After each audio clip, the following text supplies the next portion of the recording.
মুখ্যমন্ত্রী শহরে ঢোকার পর গাড়ি স্পিড কমিয়ে দিয়েছে, রাস্তার দুধারে লোক দাঁড়িয়ে আছে, হাত নাড়তে। সোমবার পূর্ব বর্ধমান জেলার শহর বর্ধমানে কোর্ট কম্পাউন্ড এলাকায় জেলা শাসকরণে প্রশাসনিক বৈঠক করতে উপস্থিত হন রাজ্যের মুখ্যমন্ত্রী মমতা বন্দ্যোপাধ্যায়। এছাড়াও উপস্থিত ছিলেন রাজ্যের মন্ত্রী অরূপ বিশ্বাস, মলয় ঘটক, প্রদীপ মজুমদার সহ অন্যান্য মন্ত্রীগণ। এছাড়াও উপস্থিত ছিলেন বর্ধমান দক্ষিণ বিধানসভার বিধায়ক খোকন দাস সহ প্রশাসনিক আধিকারিকবৃন্দ। সেটা আমরা চেষ্টা করব আরো কিছু বাড়িয়ে তাদের লিস্টে যতটা সম্ভব, যাদের একমাত্র ভরসা তাদের মাটির বাড়ি, তাদেরটা দেখে দেওয়া যতটা পারবো, টাকা যতটা পারবে করবে। যতক্ষণ না হচ্ছে ততক্ষণ এক একটা বাড়িতে 3টে করে ত্রিপল দিতে বলা হয়েছে, যাদের বাড়ি ভেঙে গেছে। খাওয়া দাওয়া রিলিফ, এবং আপনারা এই প্রথম দেখেছেন, আগেও করেছি আমরা, সরকার থেকে যেমন রিলিফ দেওয়া হচ্ছে, জিআর চলবে যতক্ষণ স্বাভাবিক পরিস্থিতি না হচ্ছে।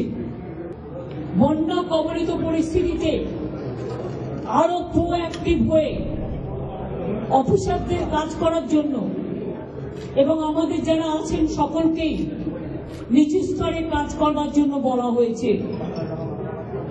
আবার বর্ষা আসছে, এই 2-3টে দিন বঙ্গোপসাগরে 2টো ঘূর্ণিঝড় তৈরি হয়েছে, ফলে প্রচন্ড বৃষ্টি হচ্ছে এবং কিছু জেলায় বৃষ্টি হবে। যাদের জায়গাগুলো ইতিমধ্যেই জলে ঢেকে আছে, নতুন করে যদি বর্ষা হয় আর সেই বর্ষার জল যদি আবার আসে এবং ডিবিসি যদি আবার জল ছাড়ে,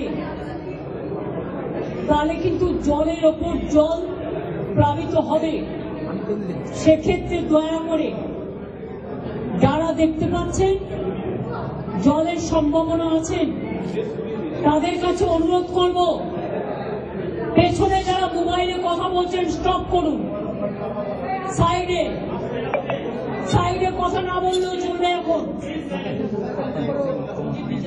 আমি আপনাদের যেটা বলছি, সেই সব জায়গায় দায়িত্ব দেওয়া হয়েছে বিডিওদের, ডিএম, এসডিও, আইসিদের, যে তারা দরকার হলে মানুষকে বুঝিয়ে সুঝিয়ে, আমি জানি ঘর ছেড়ে আসা খুব মুশকিল, কেউ তার নিজের বাসস্থান ছাড়তে চায় না, কিন্তু একটা মানুষের জীবন চলে গেলে জীবন ফিরে আসে না। বাসস্থান হয়তো ফিরে পাওয়া যায়, কিন্তু জলে ভেজা কর্দমাক্ত অবস্থায় অনেক কিছু তাদের নষ্টও হয়। এই অবস্থায় আমরা এমএলএদেরও বলেছি, আমরাও গুরুত্ব দিতে বলেছি করব। তাছাড়াও অনেক জায়গায় বাঁধ ভেঙেছে। মালদার ভুক্তি চকে অলরেডি ব্রিজের ডিপিআর তৈরি হয়ে গেছে, কাজ চলছিল, এই বৃষ্টিতে হয়তো একটু ধাক্কা খাবে।